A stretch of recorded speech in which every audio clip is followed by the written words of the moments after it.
name is Lyle, I'm Jack. and we are here with today's episode of The Nerd Out, brought to you exclusively by us. And we don't have a sponsor. But if you're out there and you'd like to sponsor us, I guess let us know. I don't know why you would. Yeah, I would actually question take your it. sanity. But, how's it going today? No sermon to decompress, no sermon to debrief Well, today. apparently I did preach a sermon because I went way too long. But hey, that's okay. I mean, way too long is very subjective. It's not that it was way too long. True. But yeah. Well, yes, we made it. We had a great worship night. It just means you're in normal form for worship night. That's fair. Jack loves a worship night. He always has a great impromptu moment. Yes, that's true. But it was a fun night. It was. We had a good time. Unpacking, return, repent, restore in a musical sense. I thought the feedback from lots of folks was good. Not just on the Minor Prophet series in general, but also even on the worship night. So, hope if you were there, that you were able to encounter the presence of God in some way, shape, or form, in some profound way that was moving to your soul and your spirit. That's the goal every time we gather together, and that's kind of what I prayed at the end. That's always our heart, is when people walk out, it's less about, oh, great songs. Oh, it sounded awesome. Like, no, the questions we're asking, did people enter in to the presence of God? And the most important question, was God pleased with tonight? I think that's the heart every Sunday, not just with worship, with sermons, with all of it. So, all of it. But we do try to do worship night usually at the end of the summer, before we launch into the fall, and then sometimes the end of the year. We actually have chatted about maybe doing some outside of Sundays next year. So we'll see. Maybe even this year. Ooh, teaser. But speaking of teaser, we are sitting here today going to talk about the next series. That's right. So getting ready to start a new series next Sunday called The Better Way, rooted in 1 Corinthians 11, I believe. Yeah. 1 Corinthians 12:31. There you go, 12. Yep. It's Monday It's all morning. good. My numbers are The Better Way. Yeah. So last fall, really, we spent the whole fall going through 2 Corinthians.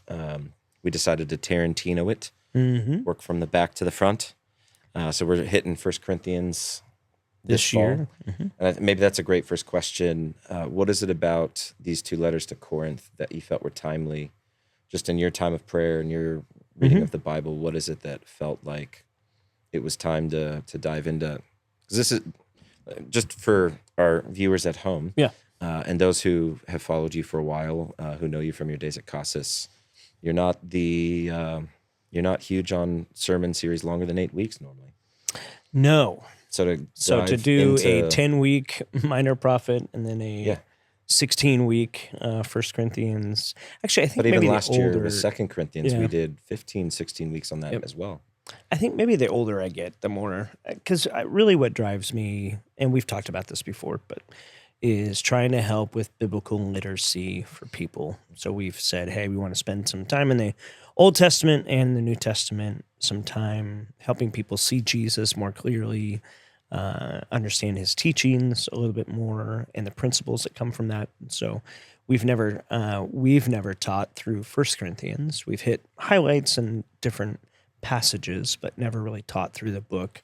And so we did 2 Corinthians last year and wanted to come back to 1 Corinthians this year. And I think, it's really been on my radar the last, probably 8 years at some point to touch it, because of the complexity and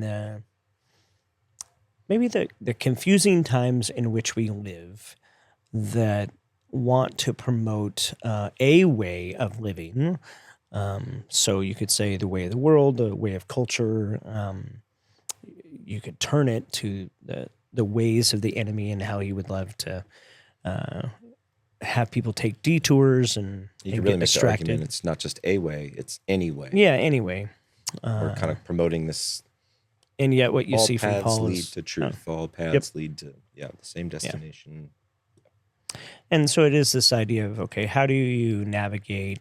and and specifically for the church in Corinth, where they were located mattered, and the significance that that port city played. It was a big city, had a lot of outside, had Roman influence, Greek influence, a Jewish lot of influence as traveler, well. Jewish influence. Mhm. And so it's kind of that melting pot where people could have a lot of different influences. And yet Paul launches this church in the second missionary journey, spends 18 months-ish Yeah. there, Between the years investing in of them. Probably 50 to 52 AD. Yep. Yeah. Yeah, 50 to 52 AD. I didn't realize how old Corinth is, by the way. Yeah, old.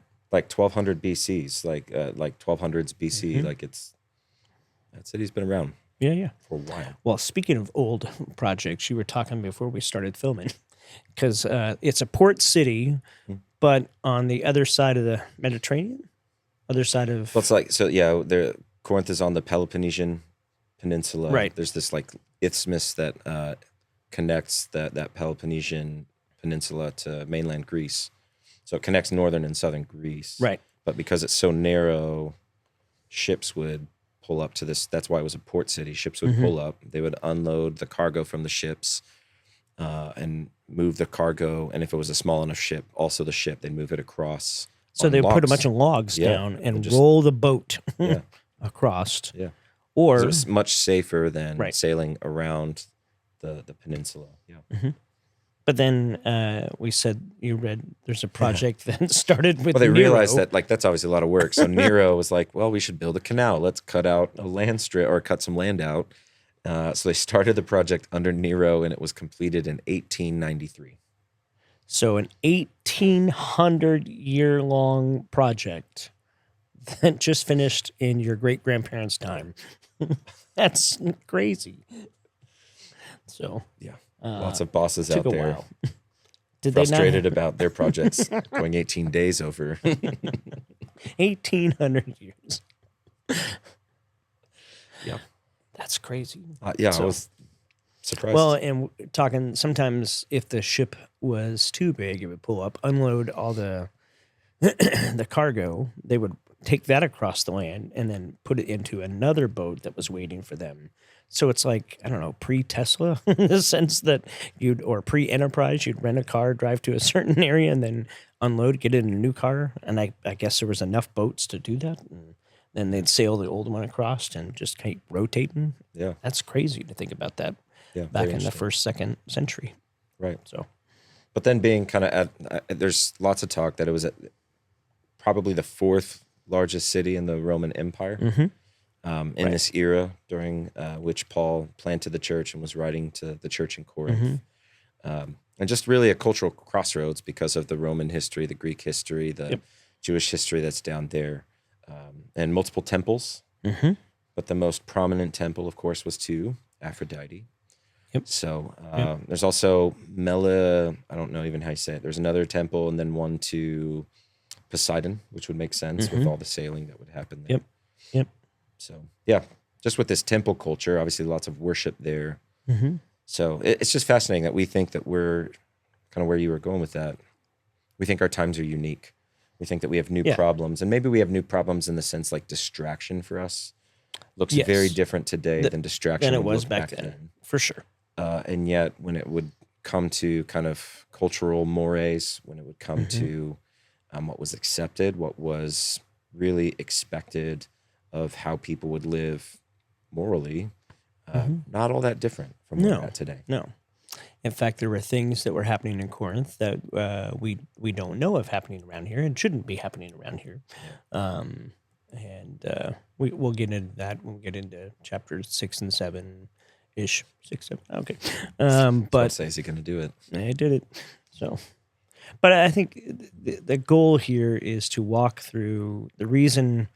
So Paul establishes this church, and he has a very fond pastoral affection for these people who are navigating very complex and chaotic times in a political sense and in a cultural sense, in a big city influence, everyone calling for your attention and trying to get your devotion to go toward and chase after other things. And so he's writing to a church that's dealing with division, and disunity and infighting and some weird things. And so, in a lot of sense, he's trying to point them to the better way of here's what it looks like to follow Jesus in the midst of the complexity of which you live. And I think in our day and age, yes, technology's changed, and yes, we have different problems and different situations, but humanity is humanity, and the reality is, you know what, we still have a lot of the same struggle points and things that we wrestle with. And so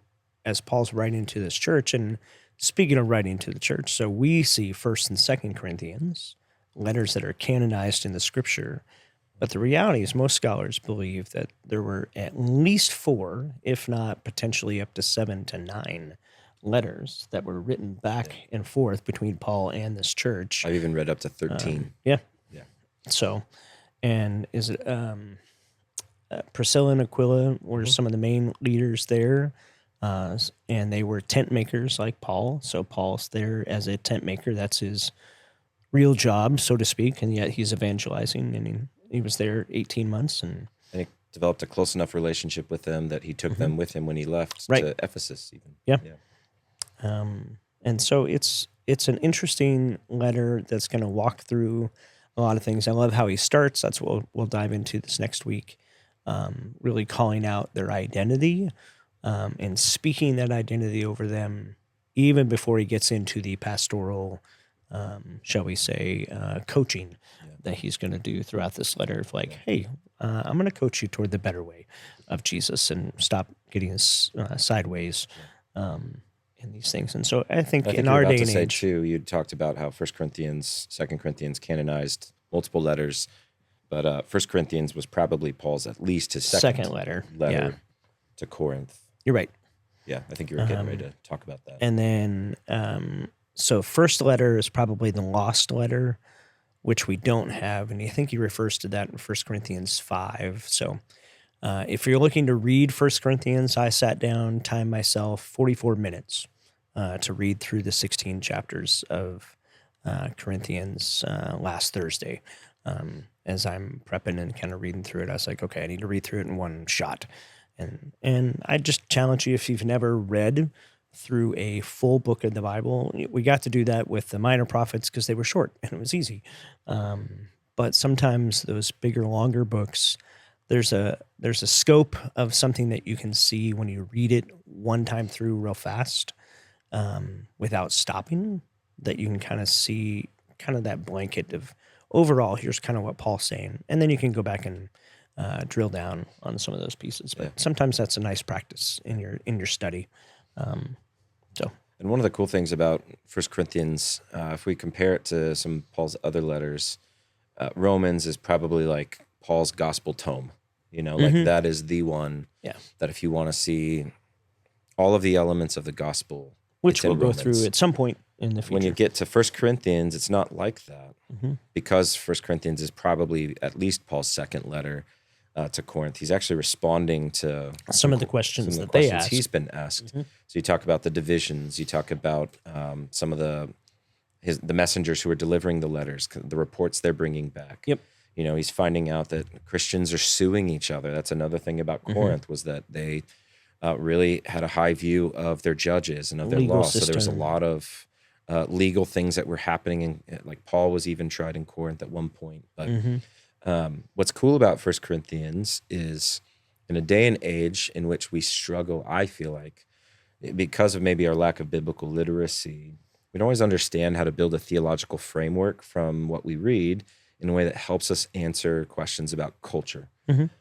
That's what 1 Corinthians does. Paul wrote this to help people understand, okay, here's how you build a theological framework here.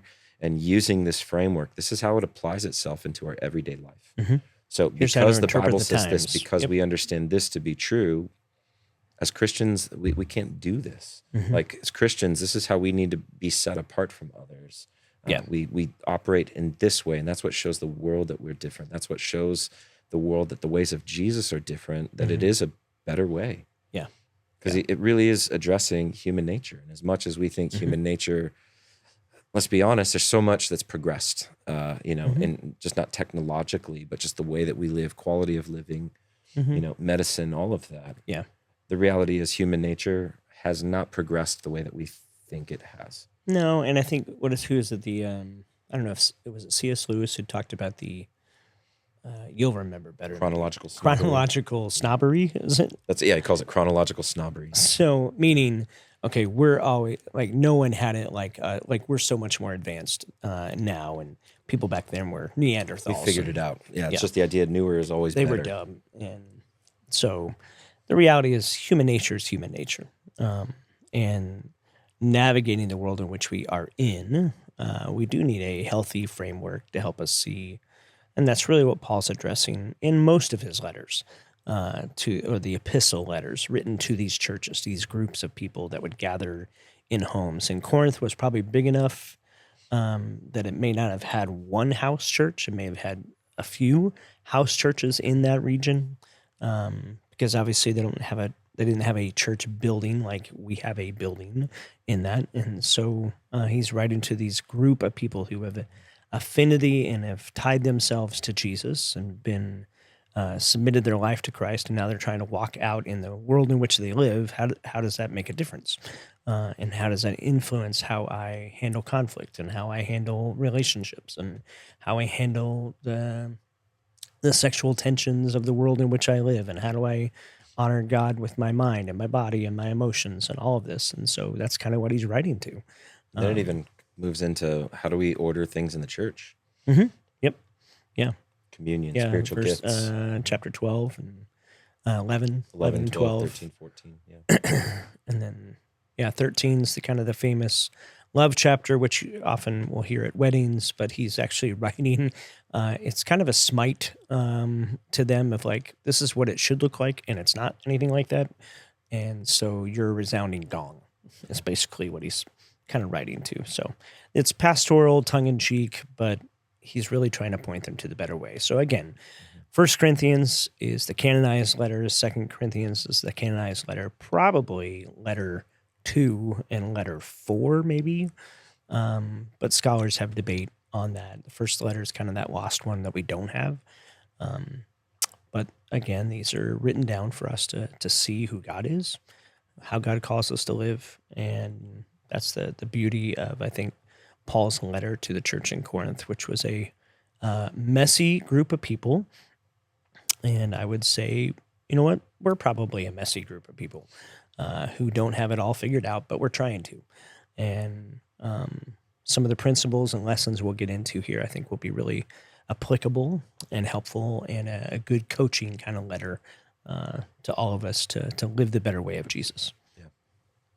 Just in your studies, kind of looking into the background of 1 Corinthians, like what are things that will be helpful for us to know going into this sermon series? We kind of talked about location, the kind of people, time.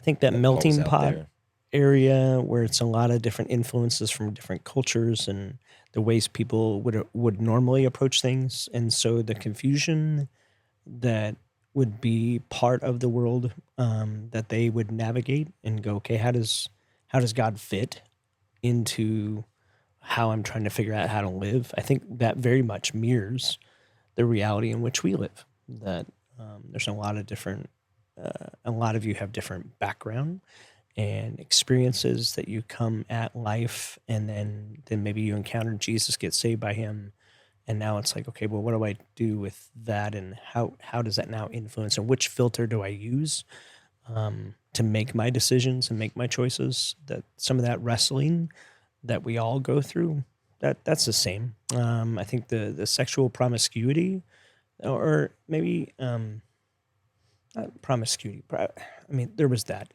but I think just the sexual nature of that region of the world and that time period and what went on was confusing. And I think if you've lived under a rock, you don't know that. But if you lived in real life here, you kind of see that and go, yeah, things are like, what do we do with that? And how do you approach, how do I deal and understand my own sexuality from God's point of view and from a healthy point of view?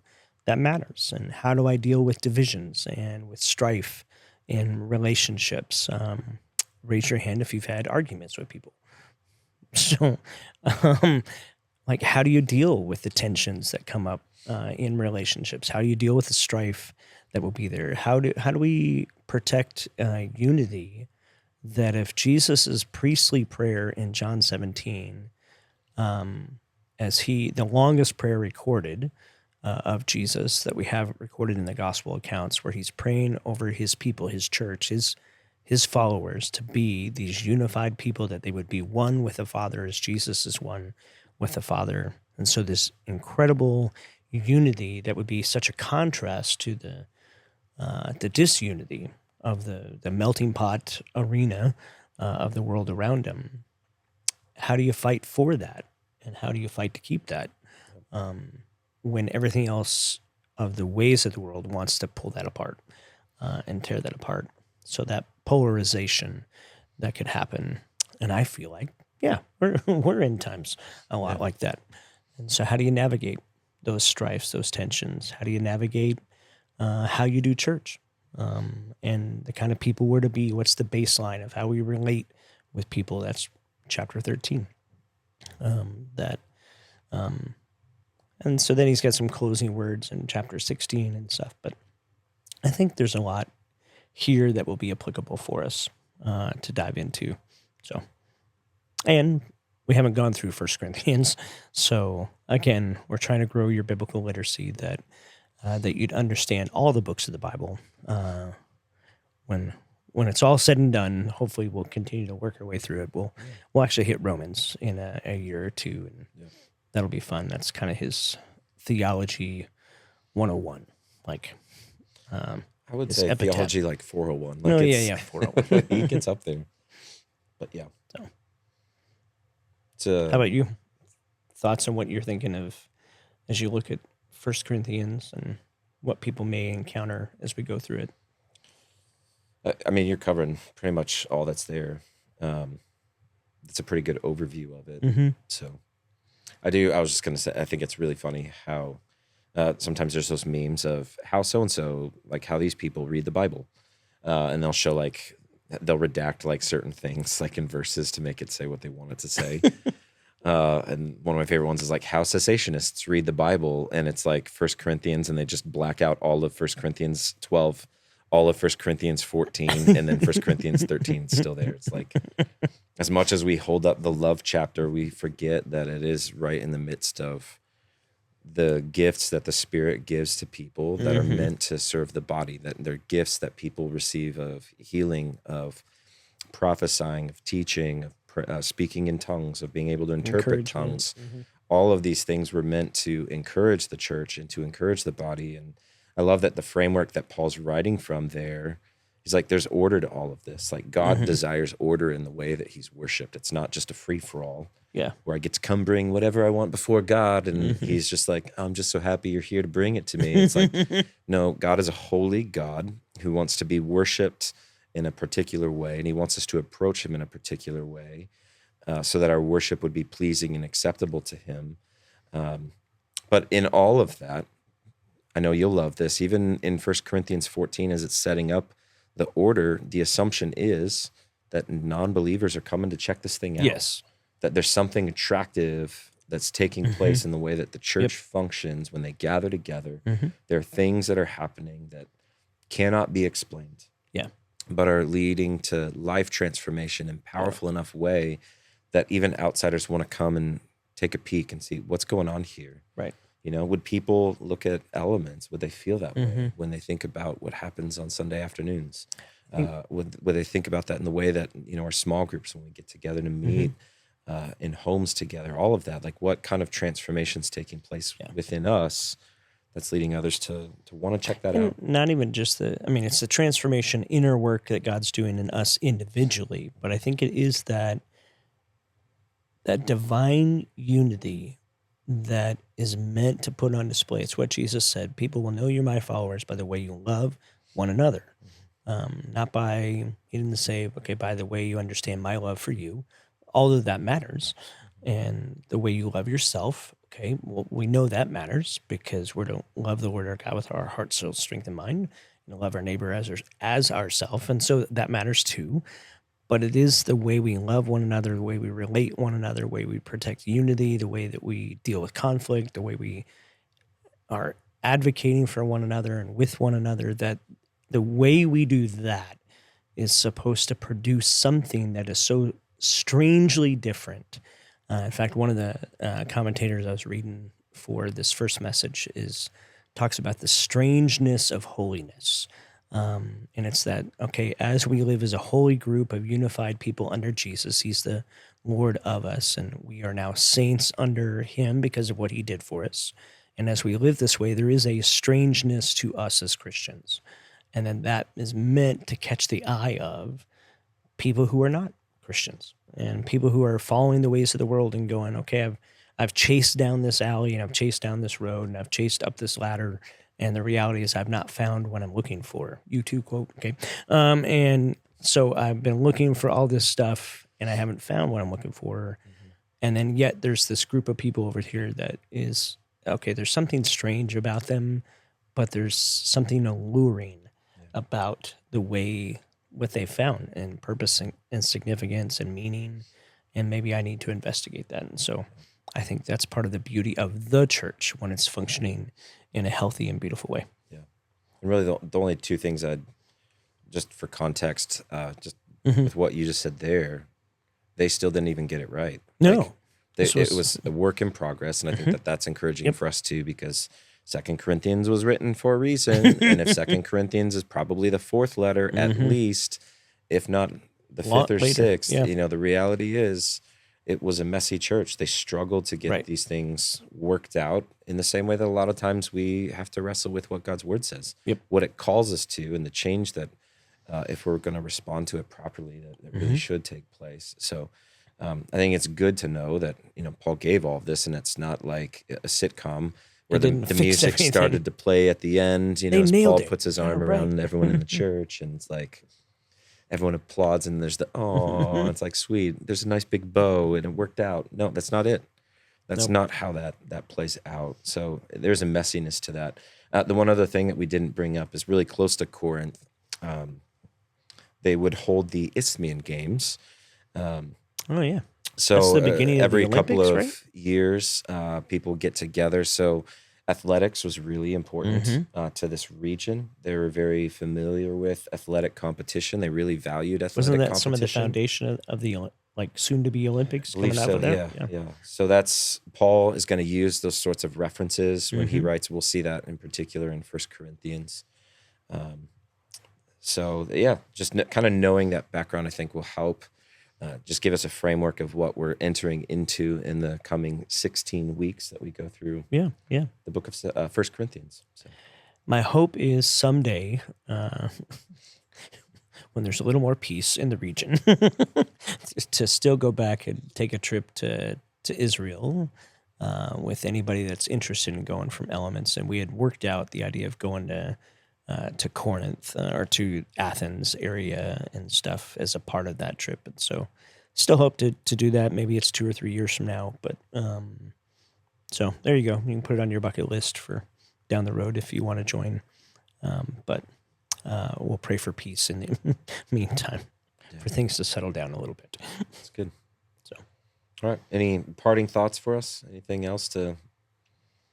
Yeah, I think, I guess I'd re-extend the challenge to you to maybe somewhere in this 16 weeks that we're going through it, to actually challenge yourself to read the entire book of Corinthians in one sitting. Because I think you'll see something in that context that you won't see just as we kind of plod our way through it. We'll see some different things and we'll be able to drill down and pull out some specifics. But I think there's beauty in seeing one reading of a letter, because that is how the church would have received it. So as they got that letter, they would have said, oh, a letter from Paul, because they don't have email and they don't have Amazon delivering stuff. They've got this letter. That was the currency of the day in communication. And so they would have heard this in one sitting. And it would have been challenging in some ways, and it would have been encouraging in some ways, and it would have been, I'm sure, led to lots of dialogue, as it did, because we had a third letter and a fourth letter and a fifth letter that was part of the follow-up in this. And so, yeah. So I encourage you to do that. Excellent.